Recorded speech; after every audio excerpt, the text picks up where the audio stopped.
Welcome to Two Tall Guys Talking Sales. I'm your host for this session. I'm Sean. And I'm Kevin. And together we're going to talk about a unique problem that you might be having in your sales process and your sales world. This 15 minutes is designed for salespeople, sales managers, and CEOs of the company that are trying to increase their revenue and trying to be more productive in your sales processes. So let's get started. Hey, everybody out there. We have Chris back again to talk to us about discovery meetings and qualifying our prospects, making sure we have a great pipeline. So Chris, one of the questions I didn't get a chance to ask you last time, and I know you know a lot about RAIN training, RAIN, for those people that are out there listening and you want to follow along. RAIN is a great training platform for salespeople. One of their concepts, and it's a concept that's been around for as long as I've been in sales, which is a long time. So in the early 80s, there was a book out there by Miller Hyman called Strategic Selling, and they also set the stage, and that is understanding where your client is. Where are they today, and where do they want to be? And both RAIN and Strategic Selling say that a little bit differently, but where we are today, we don't want to be here anymore, meaning that we're not getting the features, we're not have the capabilities of the organization that we want. We want to be somewhere else. And Chris, I'm thinking as I was listening to your discovery talk last week, that there might be a chance that that's part of the conversation as well for discovery. Any thoughts along those lines? Well, thank you for the plug for RAIN. As you know, I love RAIN training. Have many of my salespeople out there across the country that use RAIN, and I think it's a great concept, especially around discovery. And you talked about where the buyer is and where they want to be. And when we think about how to approach that discovery meeting and how to figure that out, which is really hard because sometimes they don't want to tell you, they don't want to give up all that information. They're holding it close to the vest. But there are two areas that you really try to focus on in that discovery meeting. And this is in the RAIN training, by the way. It's around aspirations and afflictions. And you want to understand both. You want to understand what the buyer aspires to. What does success look like in the buyer's mind? What are they hopeful for? Where do they want to get to? But you also want to understand afflictions. And this is where salespeople go wrong. They're afraid to dive into the messy stuff. They're afraid to ask about the affliction. What happens if they choose not to do anything? What happens if you don't fix that problem? What's going to happen to you? What's going to happen to the company? That's a messy conversation. You'd rather talk about beautiful things and success and, wow, where can we go? And let's have a great solution. You have to really start with those afflictions because what you're trying to do is get to value. And what happens is if you can really understand aspirations at the highest level and afflictions at the lowest level, the space in between those 2 points is value. And the further apart that those aspirations and afflictions are, the more value you can show because you've got a lot to work with. If that gap is really narrow and you don't define that really well, guess what happens? It's all about price.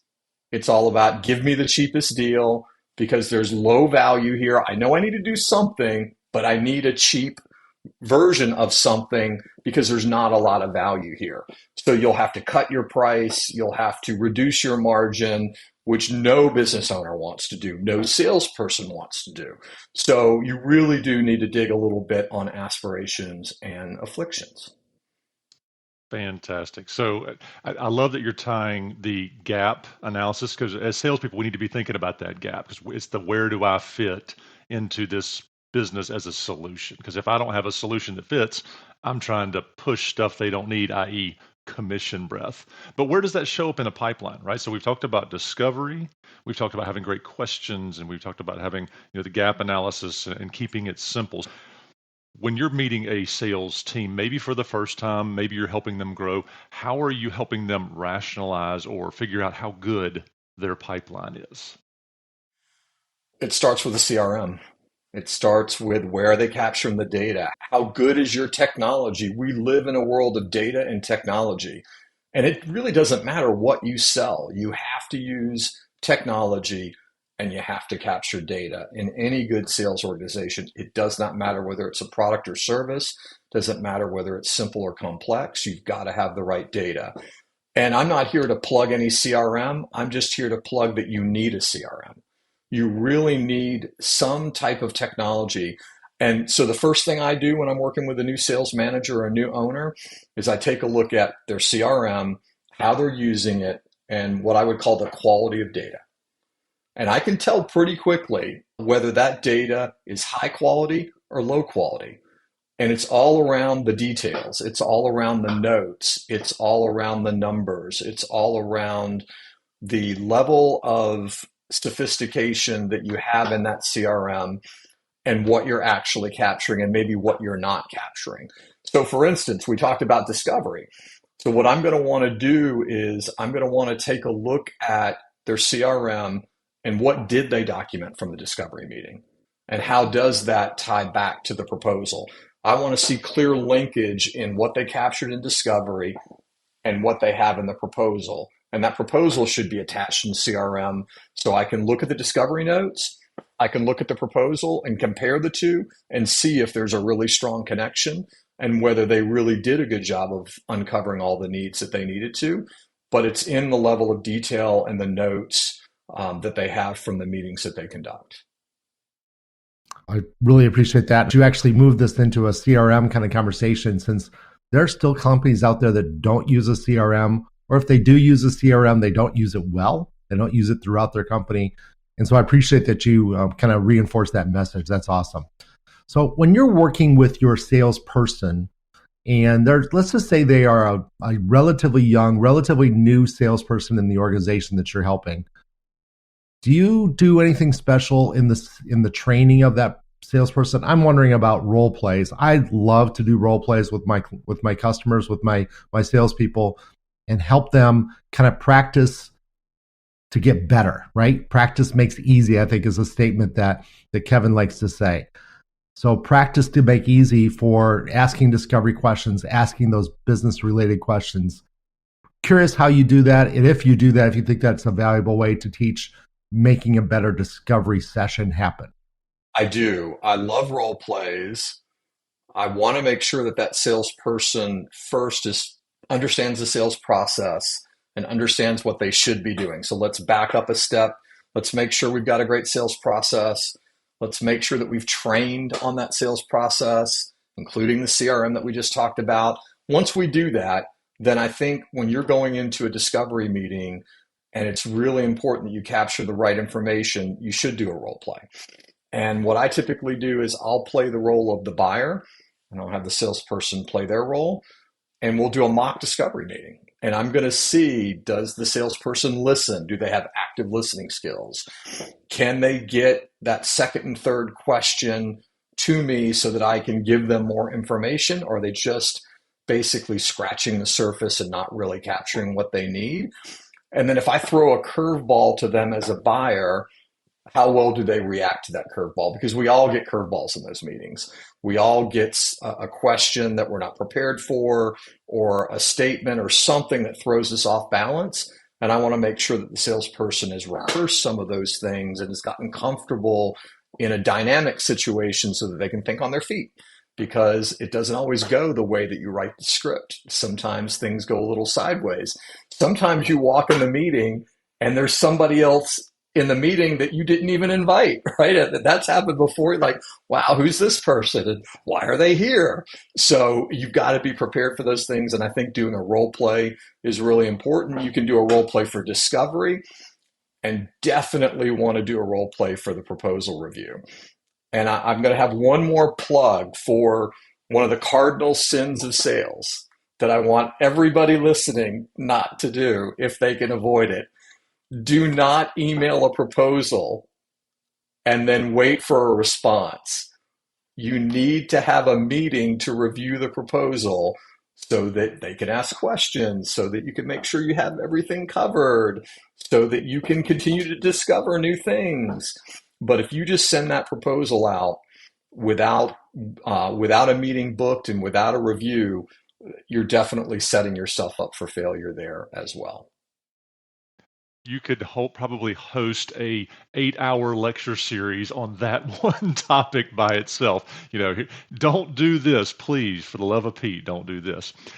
Chris, I think there's a lot of nuggets in here, and I want to tie some of this discussion around training back to the discovery meeting. And as think about it like a surgeon or somebody who's coming into these companies that we all work with, and we say, where do the problems show up when we have a bad discovery process, when we don't have a sales process? What does that look like in a pipeline so our listening audience can say, ooh, I bet I have a discovery problem, not a revenue problem or a leads problem? Where does that show up in the sales process? I think the problems in the sales process would show up in a couple of different areas. One would be you really haven't identified the buyer correctly or the buying process correctly. So when you do discovery and you look back, you recognize that you don't understand how they buy, and that shows up in discovery and will show up in CRM, and you don't have the right buyer. I had a client recently that they have a typical gatekeeper. I don't know if you've ever used that on your podcast, but a gatekeeper is somebody that is not the buyer, but they may keep you from the buyer because they're going to be the first conversation. And this gatekeeper always showed up in almost every deal, but they were never the buyer. And what was happening is they would get through discovery with the gatekeeper, they would get to a proposal. They never really understood the buyer behind the scenes. It was like the Wizard of Oz pulling the lever behind the scenes. They never really understood what that decision was really going to be and what that buyer needed. They understood the gatekeeper's needs. They did a thorough needs assessment on the gatekeeper, but the gatekeeper's not the one buying. So that's one of the common flaws that you can look back on to say that you're not doing discovery the right way, is that you don't understand the buying process and you haven't discovered it, and you don't have the right buyer and the right stakeholders that are part of these key meetings. So you really want to start, like one of the easy things that you could do is look back on discovery and find out who was in the discovery meeting. Did you even have the right people in the discovery meeting? You may not have internally the right people in the discovery meeting. There may be a technical person or a key person in your company that you can invite to discovery that will make it a stronger meeting. So it's not just external, it's internal as well. You have to have the right people from your company, and you have to ensure that you have the right people from their company that are participating in the process. This has been awesome. We don't have a lot of time, so I'm going to ask one more quick question or kind of summarize things, and I'll turn it over to Kevin to close it out. But I want to give, for everybody out there listening, just one clear action item that they need to get really good at. If you haven't picked it up from listening to Chris this week as well as last week, and if you didn't listen to last week's session, please go back and do that on your podcast player. But obviously, you have to do great at discovery. And the first thing you have to do when you're doing great discovery is have a common list of questions that every salesperson is going to use for every new opportunity. It's going to be unique to your company, going to be unique to what you sell in your situation, but you need to have a common list of questions that's been rehearsed, that's been beaten up internally, that everybody agrees that if we get all these questions plus the second and third level answers to those questions, then we really know what's going on.